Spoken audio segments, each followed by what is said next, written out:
사실 전 세계가 전쟁이 2차 대전 이후 그리고 뭐 베트남전 이후 해서 전쟁이 없는 시기가 한 30년 정도 이렇게 되다 보니까 많은 나라들이 이런 무기 생산을 줄이고 덩달아 이제 폭약 생산도 많이 줄였던 거죠. 그런데 전쟁이 지금 장기화되고 있다 보니까 수요가 확 늘어난 겁니다. 그래서 단순히 군사용뿐만이 아니라 지금 산업용 폭약까지도 상당히 부족한 상황이 됐다라는 얘기고요. 덩달아서 이제 그 원료가 되는 광물 가격도 오르다 보니까 이제 인플레이션까지 일으키는 그런 상황으로 이게 지금 번져가고 있다는 얘기가 나옵니다. 자, 이현우 기자와 함께 이 전 세계의 폭약 부족 현상의 원인과 실태, 그 앞으로의 전망 한번 짚어보겠습니다.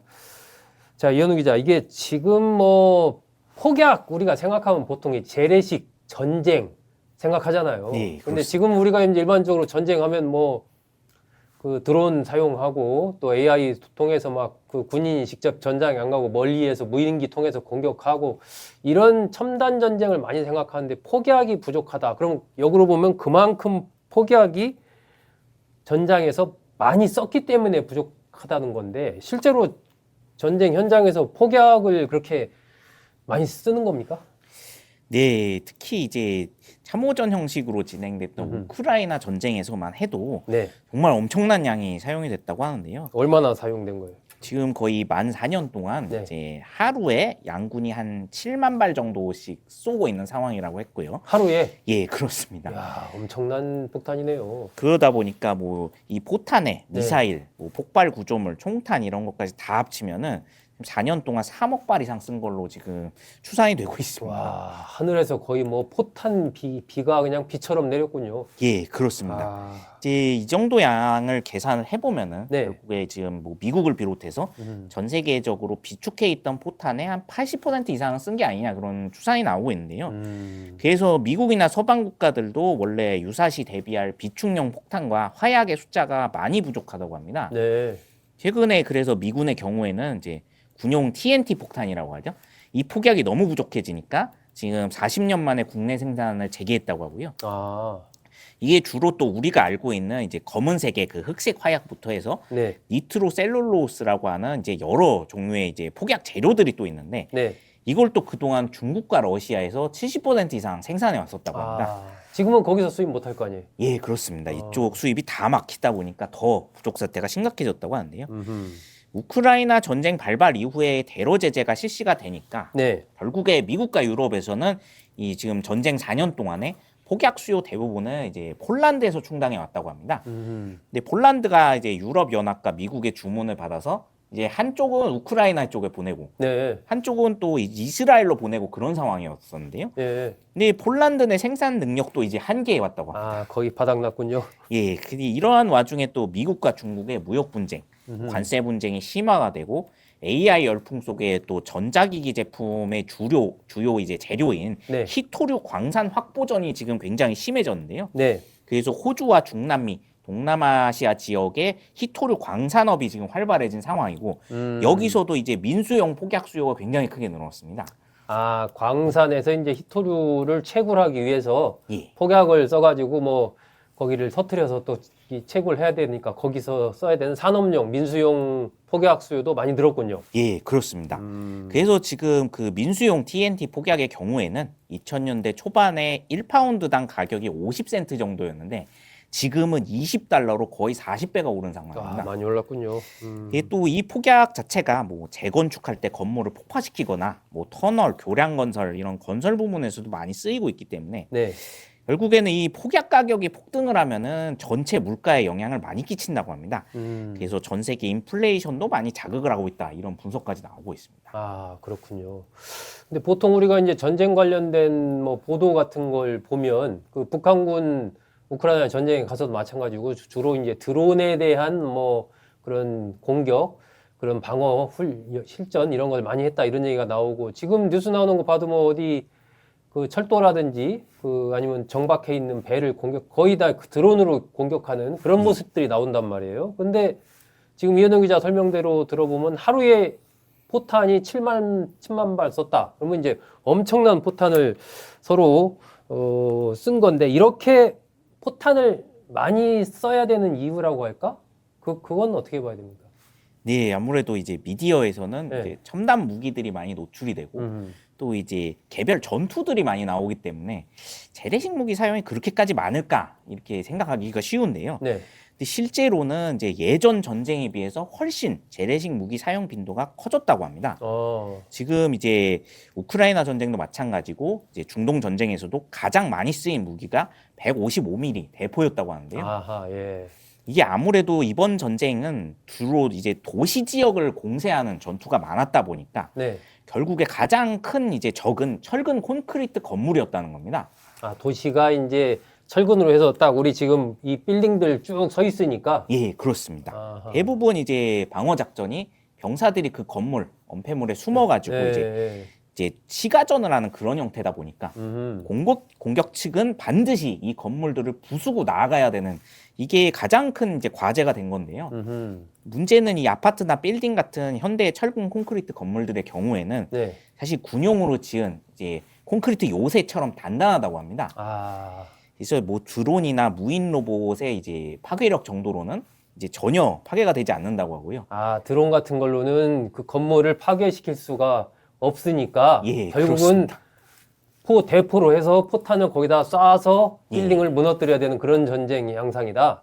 심지어 탄도미사일을 정면에서 몇 발을 맞아도 무너지지 않는다고 합니다. 아하. 결국 재래식 대포로 연속 공격을 해서 무너뜨리는 수밖에 없다 보니까 오히려 재래식 폭탄 사용량이 이제 약 전체 군대에서 예산했던 것보다 너무 많이 발생을 했다는 건데요. 네. 더구나 이제 전쟁이 중반으로 접어들면서 특히 이제 우크라이나 전쟁의 경우에는 거의 1차 대전 때나 마찬가지로 하루에 뭐 2km 이상 전진하지 못하는 참호전 형식이 됐고 군인이나 탱크들은 이제 밖에 나가면 바로 드론의 표적이 돼서 사망을 하다 보니까 아하. 결국 대포로 먼저 적의 기지를 완전히 제압을 한 다음에 네. 군인이든 탱크든 나갈 수 있는 그런 형태가 되니까 포병에 대한 의존도가 너무 높아졌다고 합니다. 아. 근데 이제 반대로 아까 말씀드렸듯이 냉전 종식 이후에 이제 포탄 생산이나 이제 화약 생산은 30년 동안 거의 이제 줄여만 왔었기 때문에 네.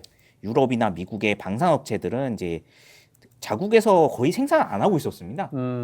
대부분 중국이나 러시아 제3국에 의존을 해왔기 때문에 폭약 생산도 줄고 탄약도 줄여버린 상황에서 네. 오히려 수요가 어마어마해지니까 공급 부족 현상이 발생한 걸로 해석이 되고 있습니다. 아, 그렇군요. 지금 이현우 기자 설명하는 걸 들어보니까 좀 이해가 갈 것 같습니다. 이게 사실 뭐 이제 탱크의 시대, 대포의 시대는 지났다. 이제 드론, AI를 통한 전쟁이다. 이렇게 하는데 여전히 현장에서는 그 대포의 위력이 상당하다라는 것을 좀 다시 한번 느끼게 됩니다. 자, 그런데 서방 쪽은 어쨌든 그렇다 쳐도요.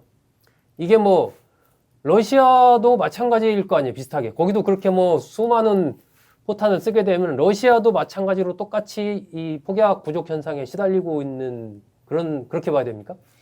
네, 러시아도 그러다 보니까 지금 폭약 생산량은 엄청나게 늘렸음에도 여전히 이제 굉장히 부족하다고 하는데요. 네. 러시아는 그나마 원래 이제 비료와 화약의 이제 주 원료인 질산 암모늄을 굉장히 많이 생산했던 국가였기 때문에 이제 그걸 비료 수출길이 막히게 되면서 이걸 전부 군용 생산으로 돌렸다고 합니다. 아, 그래서 포탄 생산량이 지금 연간 100만 발에서 약 400만 발 정도로 4배 이상 늘렸는데 연간 400만 발까지? 예, 그렇습니다. 아, 예. 지금 이 수치가 미국과 유럽의 전체 생산량의 2배가 넘는 수치라고 합니다. 와, 엄청나군요. 근데 이제 이것조차도 뭐 고성능 폭탄이나 미사일 생산에 쓸만한 폭약을 만들 수준까지는 안 된다고 하고 네. 결국에는 냉전 시기에 쓰던 재래식 폭탄 생산에 더 집중하고 있는 상황이라 품질은 좀 나쁘다고 합니다. 불발탄 이런 게 많겠군요. 예, 그렇습니다. 근데 심지어 그것조차도 지금 물량이 부족해서 네. 이제 북한에서 보유 중이던 재래식 포탄을 이제 굉장히 많이 수입해서 사용하고 있는 상황인데요. 네. 아무래도 전선 지역에서 러시아군은 하루에 이제 6만 발에서 7만 발 이상 쓰고 있고 우크라이나군은 그것의 10분의 1 정도 쓰고 있는 상황이라고 합니다. 네. 그래서 겨우겨우 전선에 쓸 숫자 정도만 맞추고 있고 또 비축할 여력도 없다 보니까 북한 수입을 계속 늘리고 있는데 이 불발탄이 워낙 많다 보니까 러시아 내부에서 좀 이제 고민이 깊어지고 있다고 알려져 있습니다. 아, 북한도 지금 이현우 기자 설명대로 이제 러시아에서 북한 그 포탄을 많이 수입을 하지만 북한의 그 포탄의 어떤 수준이나 이런 것도 우리나라와 비교를 한다면 상당히 거기도 좀 많이 질적으로 떨어져 있을 거 아니에요. 예, 그러면 그렇습니다. 숫자로는 모르겠지만 현장에서는 그 어떤 포탄의 내용이나 수준들이 또 불량탄도 많을 거고 여러 가지 애로사항이 좀 있겠네요. 예, 그렇습니다. 자, 우리나라 입장에서 본다면 전에 그 미국에서 우리나라 포탄 수입을 했었잖아요. 예. 미국에 있는 걸 우크라이나에 지원을 해주고 대신 미국의 빈 공간을 우리나라 걸로 채우겠다라고 예, 그렇습니다. 해서 우리가 직접 우크라이나에 주는 건 아니다라고 우리 정부도 그렇게 뭐 얘기를 했었고 그랬는데 지금 뭐 K 방산 얘기도 나오고 또 지금 이현우 기자 설명한 대로 포탄이 그렇게 부족하면 우리나라로서는 뭐 이게 좀 이렇게까지 방산 이 포탄 수출도 할 수 있는 그런 또 좋은 거 아닌가 하는 생각이 좀 들기도 하고요. 그건 어떻습니까? 네, 지금 뭐 안 그래도 우리나라 방사업계들은 미국, 유럽 지역 포탄 수출이 엄청나게 늘고 있는 상황인데요. 네. 지금 미국에서 공급 부족이 상당히 심각해져서 이제는 우리나라뿐만 아니라 일본과 튀르키예에도 이제 비축 포탄과 폭약을 좀 수출을 해달라 이렇게 손을 벌리고 있는 상황이라고 합니다. 네. 그래서 앞으로 방사업계 특수가 이 두 전쟁이 계속 지속이 되면은 한동안 계속 가지 않을까 그런 전망은 나오는데요. 다만 전쟁이 너무 장기화가 되면은 네. 결국 우리나라에도 계속 호재가 되기는 어렵지 않겠냐 그런 우려도 나오고 있습니다. 결국 이 군용 폭약 부족이 심해지면은 민수용 폭약은 시장에서 더 구하기 힘든 상황이 되고 네. 결국 미국과 중국, 러시아 간의 이제 군비 경쟁이 더 심화가 될 수 있기 때문에 그러면은 서로 포탄을 더 비축을 하려고 하고 이제 재료도 안 팔려고 아예 내놓지를 않게 된다는 겁니다. 그런 수출 제한이 심해지면은 결국 우리나라 입장에서도 포탄을 만들기가 어려워지기 때문에 네. 영향이 좀 커지지 않을까 그런 우려가 나오고 있고요. 재료값이나 이런 게 이제 많이 좀 상승을 하니까. 예, 그렇습니다.